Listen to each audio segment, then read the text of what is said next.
Hello everyone, this is another fascinating video in my YouTube channel. So what will we will discuss here, the cell. The cell is a huge topic. Okay, so here I am not discussing each and everything in cell. It is an overview of the cell. Okay, so first of all, let me discuss what is that. That is the building blocks of all living thing is called as cell. ठीक है, ये इसकी definition है, the smallest structural and functional unit and foundation of all living thing is the cell. ठीक है, आप इसे screenshot ले लो ताकि आपके फ्यूचर के लिए आपके पास नोट्स कलेक्ट हो जाए. ठीक है, सो नेक्स्ट इसमें क्या पॉइंट मैं कवर करूंगी, जो इसका साइंटिफिक नेम होता है सेल का, scientific name that is cyto. ये एग्जाम में आता है. Scientific name of cell is cyto and the study of cell is called as cytology. Study of cell is called as cytology. ये NEET वगैरह के एग्जाम में खूब पूछा जाता है, इसे आप जो है याद कर लो. ठीक है, अब हम बात करते हैं who discovered cell. So first time जो डिस्कवर किया था सेल को, साइंटिस्ट का नाम है रॉबर्ट हुक.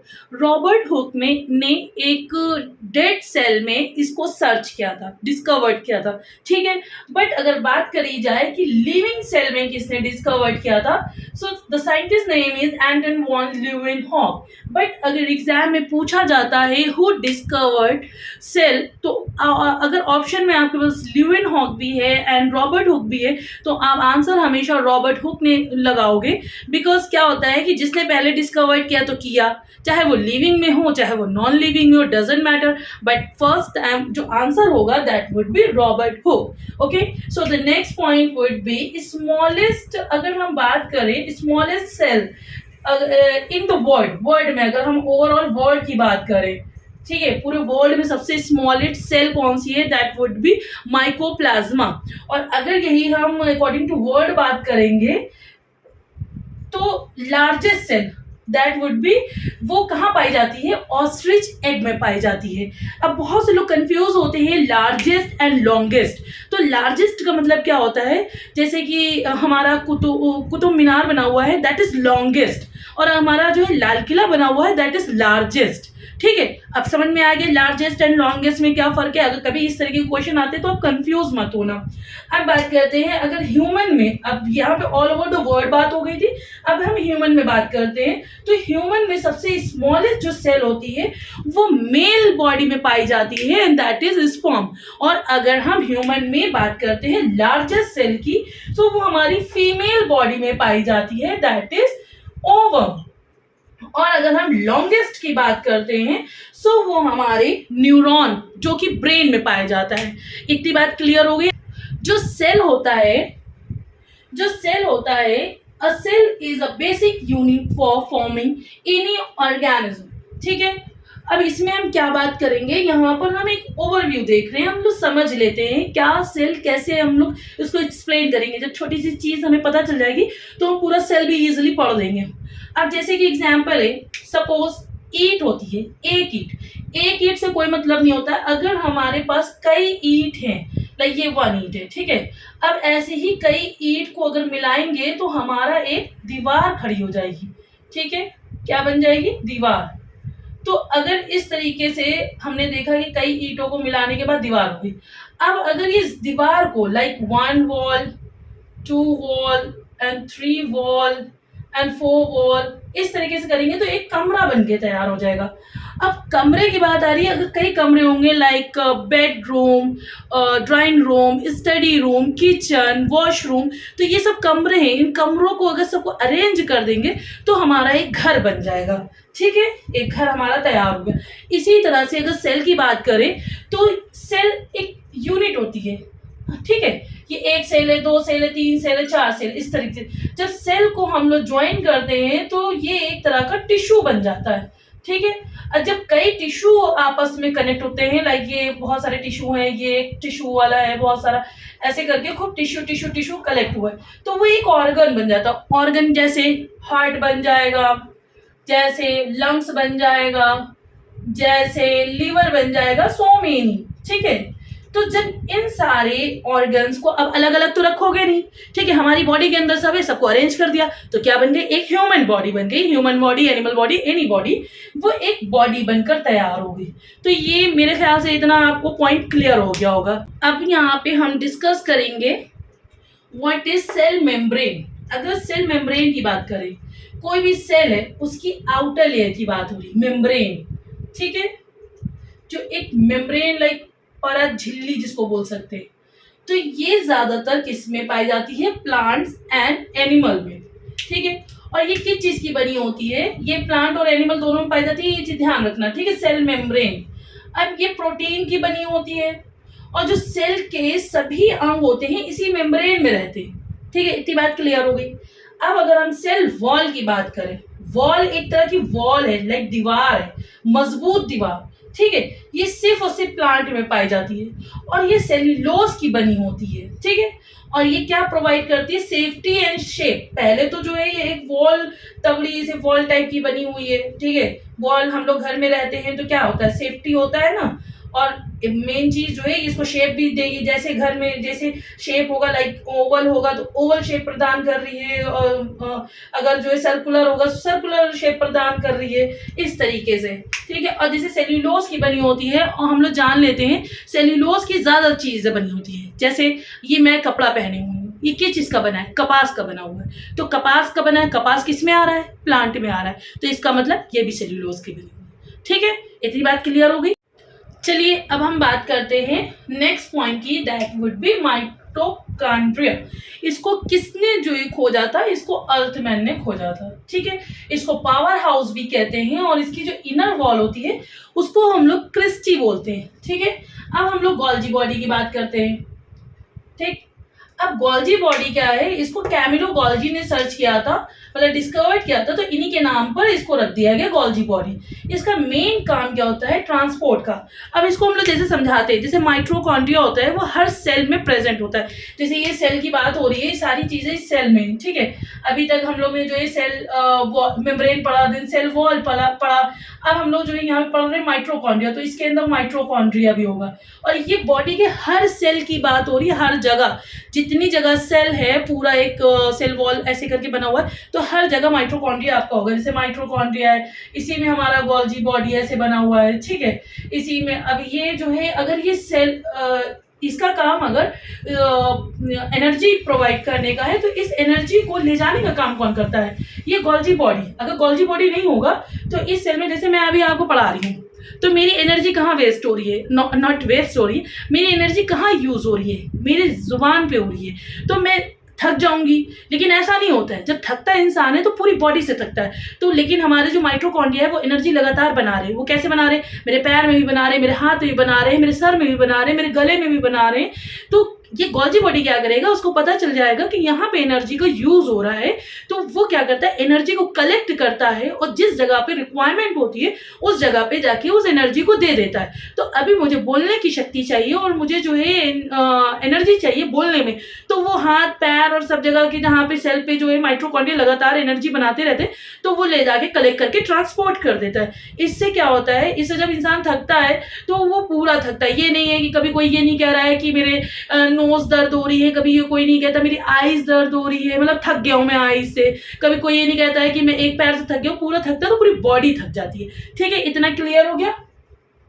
अब नेक्स्ट हमारा पॉइंट है वैक्यूल। वैक्यूल का काम क्या होता है, ये जो है हमने, जैसे कि हमने पढ़ा हुआ है 65% ऑफ वाटर हमारी ह्यूमन बॉडी में होता है, ठीक है। आप कहोगे कि इतना सारा पानी हमारे पेट में कैसे हो सकता है, नहीं, पेट की बात नहीं हो रही है, हमारी पूरी बॉडी में बात हो रही है, लाइक ये जो वेसल्स की बात हो रही है, ठीक है, उस सेल्स में, इसमें पानी होता है। तो ये पानी, इसका क्या काम होता है वैक्यूल का, ये स्टोर करता है उस पानी को, ठीक है। इतना क्लियर हो गया। अब हम बात करेंगे सेंट्रोसोम की। हमारे हर सेल में सेंट्रोसोम प्रेजेंट होता है, ठीक है। जैसे ये सेल था, अभी हमने बताया पीछे बना हुआ था।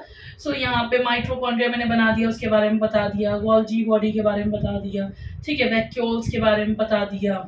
अब सेंट्रोसोम, सेंट्रोसोम, ठीक है, यहाँ पे जैसे सेंट्रोसोम है।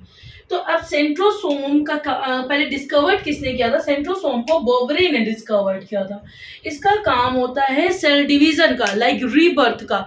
जैसे सपोज क्या होता है, किसी भी सेल पर अगर कोई चोट लग जाती है तो वहाँ पे सेल क्या करते हैं, वो सेल डिवाइड होने लगते हैं या रिबर्थ करने लगते हैं और उस जगह को सही कर देते हैं। तो अगर यहाँ पे हमने जैसे ये लीवर लिखा हुआ है, तो लीवर में सेल्फ रीबर्थ या सेल डिवीजन की प्रॉपर्टी बहुत तेजी से होती है, लाइक मल्टीपल टाइम।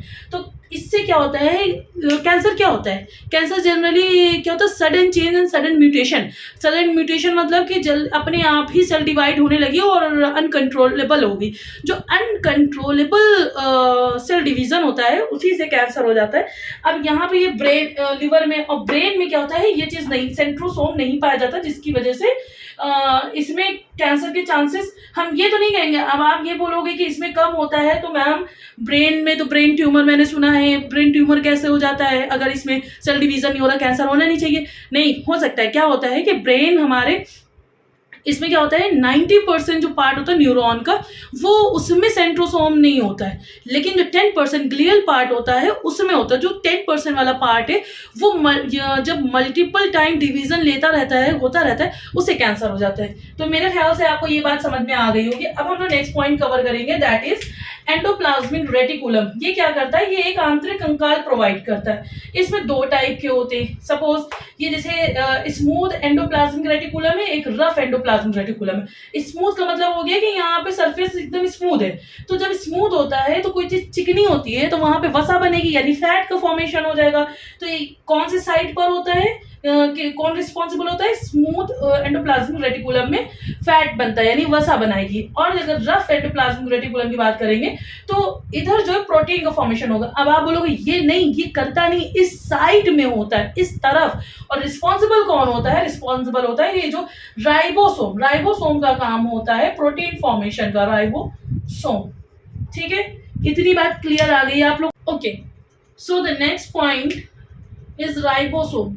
राइबोसोम अभी हमने पिछले टॉपिक में ही बताया था। राइबोसोम का क्या काम होता है, राइबोसोम का काम होता है प्रोटीन का फॉर्मेशन करना, मतलब प्रोटीन को बनाना। तो यहाँ पे जो चीज़ बनती है वो एक हब हो जाती है, तो इसको हम लोग प्रोटीन फैक्ट्री भी बोलते हैं। किसको बोलते हैं, राइबोसोम को। इस तरीके के क्वेश्चन एग्जाम में आते हैं, ये आप याद रख लेना। अगर हम अकॉर्डिंग टू सेडिमेंटेशन की बात करें तो ये दो तरह के होते हैं। First is 70S and second is 80S। अगर हम लोग नाम से नहीं हम लोग इसको कंपेयर करेंगे और बड़ा छोटा बताएंगे। अकॉर्डिंग टू सेडिमेंटेशन मतलब कि कोई चीज़ को अगर हम पानी में डालेंगे, अगर वो डूब गई तो यानी वो भारी है, और अगर जो है तैर के ऊपर आ गई इसका मतलब हल्की है। तो इसी के बेस पे हम लोग इसमें छोटा बड़ा डिसाइड करेंगे। तो 70S हमारा स्मॉल है एंड 80S हमारा लार्ज होगा। ठीक है, और ये हमारा जो है प्रोकैरियोट में पाया जाता है, ये जनरली हमारा यूकैरियोट में पाया जाता है। प्रोकैरियोट एंड यूकैरियोट में क्या होगा, प्रोकैरियोट उसे जिसे हम लोग देखने के लिए ये बहुत सूक्ष्म होता है, इसके देखने के लिए हम लोग को माइक्रोस्कोप का यूज करना पड़ता है। और यूकैरियोट क्या होता है, eukaryote is a true, like जो हमारी नेकेड आइज से मुझे दिख सकता है, दैट इज कॉल्ड यूकैरियोट। ये भी अपने में एक टॉपिक है, इसको हम लोग नेक्स्ट वीडियो में एक्सप्लेन करेंगे। ठीक है, अब बात करते हैं न्यूक्लियस। सेल था, सेल के अंदर माइटोकॉन्ड्रिया था, सेल के अंदर राइबोसोम है, सेल के अंदर गोल्जी बॉडी है, सेल के अंदर वैक्यूल हो गया, सेल के अंदर हमारा अब न्यूक्लियस। न्यूक्लियस जो क्या होता है, ये मेन जो है एंडोप्लाज्मिक रेटिकुलम की भी बात होगी जी, ये न्यूक्लियस होता है। न्यूक्लियस ही मेन हेड होता है, लाइक ये कंट्रोल करता है। अब इतने सेल हैं, जैसे सपोज कहीं पर कोई हेड नहीं होगा, सब अपना अपना काम करेंगे, किसी का मन होगा करेगा, किसी का मन होगा नहीं करेगा, बैठा रहेगा। तो ये क्या करेगा, ये कंट्रोल का काम करेगा। अगर कोई काम नहीं कर रहा होगा तो उसको ऑर्डर देगा, तुम ये काम क्यों नहीं कर रहे, तुम्हें ये काम करना चाहिए। क्योंकि अगर जो है माइटोकॉन्ड्रिया का काम जो है एनर्जी बनाने का है, पावर हाउस है, तो उसको बनाते रहना चाहिए। अगर वैक्यूल का काम वाटर स्टोर करने का, तो उसको करते रहना चाहिए। अगर सेंट्रोसोम का काम जो है सेल डिवीजन है या रिबर्थ है, तो उसको करते रहना चाहिए, उसको स्टॉप नहीं होना चाहिए। तो ये सब जानकारी रखने के लिए, ये सब ऑर्डर करने के लिए न्यूक्लियस आया। ठीक है, इसको ब्रेन ऑफ द सेल भी कहते हैं, क्योंकि ये सब पे नजर रखे, इसके अंदर ब्रेन है तभी ये हेड। ठीक है, इतनी बात क्लियर हुई? ओके, अब हम बात करते हैं लास्ट टॉपिक की इसमें, दैट इज लाइजोसोम। लाइजोसोम क्या होता है? पहले तो इसको डिस्कवर्ड करा था डी ड्यू, ठीक है, ये साइंटिस्ट है। इसमें क्या होता है, हाइड्रोलिटिक एंजाइम पाया जाता है। ये हाइड्रोलिटिक एंजाइम का काम क्या होता है, ये सेलुलर डाइजेशन में काम करता है, ठीक है। और इसको हम लोग सोसाइडल बैग भी कहते हैं, और एक तरह का कह सकते हैं कि ये एटॉम बॉम्ब भी होता है। सपोज जैसे एक सेल है, सेल के अंदर हमारे सारे ऑर्गेनल्स की बात मैंने कर दी, mitochondria, centrosome, Golgi body and nucleus, and उसमें ये लाइजोसोम भी है। लाइजोसोम क्या करेगा, जैसे कि अगर कोई सेल है, उसके अंदर माइटोकॉन्ड्रिया मर गया, अब वो मर गया है तो अब वो उसको हटाएगा कैसे? वो अगर उस सेल पे यहाँ पे रहेगा तो वो जगह डैमेज होने लगेगी। तो ये क्या करता है, हाइड्रोलिटिक एंजाइम को उसके ऊपर स्प्रे कर देता है, लाइक हाइड्रोलिटिक एंजाइम वो अपने अंदर से निकालता है, उसमें देता है, ठीक है। उससे क्या होता है, वो जो सेल मरा हुआ था वो डाइजेस्ट हो जाता है, वो सेल साफ हो जाता है, तो उसमें दूसरा माइटोकॉन्ड्रिया अपना जो है काम करने लगता है। इस तरीके से वो साफ एंड सुथरा रहता है। जैसे कभी कभी क्या होता है, माइटोकॉन्ड्रिया कहता हम काम नहीं करेंगे, हम एनर्जी नहीं बनाएंगे, तो उस टाइम पर ये जो लाइजोसोम है वो धमकी देता है, अगर तुम काम नहीं करोगे तो मैं तुम्हें जो हूँ मतलब बर्स्ट कर दूंगा, डाइजेस्ट कर दूंगा। कहता ठीक है। तो उसमें क्या होता है, जब एक को देखते हैं तो सारे सेल के जितने भी ऑर्गेनल्स हैं सब बगावत पे आ जाते हैं, कहते हैं मैं भी नहीं करूंगा, मैं भी नहीं करूंगा, मैं भी नहीं करूंगा। उस टाइम पे क्या करता है लाइजोसोम, ये फट जाता है, जिससे कि वो पूरा एरिया ही सफाचट हो जाता है। इसलिए इसको एटम बॉम्ब भी कहते हैं। और कभी कभी क्या होता है, जैसे कहीं पर हमारी चोट लग गई है, अब उस जगह का लाइजोसोम ही मर गया, पहले से ही मर गया। अब जब मर गया तो उस जगह की सफाई कौन करेगा, ये हाइड्रोलिटिक एंजाइम कौन निकालेगा? तो उसके जो सराउंडिंग के लोग होते हैं, सेल होते हैं, उसमें जो लाइजोसोम होते हैं, वो देखते हैं अरे ये तो इसके अंदर तो लाइजोसोम ही नहीं है, तो वो क्या करते हैं, वो थोड़ा थोड़ा अपनी तरफ से ऐसे हाइड्रोलिटिक एंजाइम को स्प्रे करते हैं, और उससे क्या होता है, वो सेल पूरा क्लीन हो जाता है। तो that's all about my cell overview, ठीक है।